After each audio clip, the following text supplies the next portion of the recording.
शुभ संध्याकाळ सर्वांना. तर बघा आजच्या स्वयंपाकामध्ये संध्याकाळच्या असं थोड्याशा भाज्या शिल्लक होत्या म्हणून त्याची मी अशी खिचडी करून घेतली आणि नंतर मग मटकीच्या डाळीचा डाळ कांदा केला. भाजीमध्ये मटकीची डाळ अशी भिजू घातली बघा आणि मग त्याच्यामध्ये कांदा, टमॅटो आणि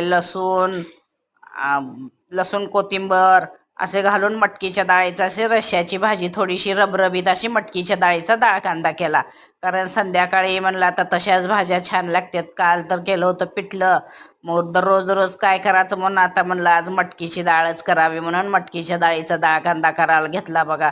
मग ती कढई तापून तेल टाकलं, जिरे मोहरी आपली तडतडली की त्यामध्ये लसूण टाकून घेतला, मग कांदा टाकला.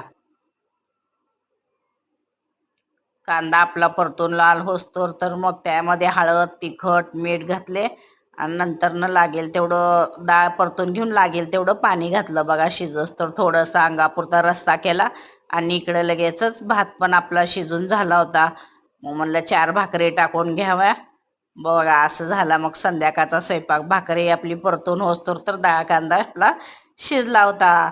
असा झाला स्वयंपाक. या जेवायला चॅनलला सबस्क्राईब करा.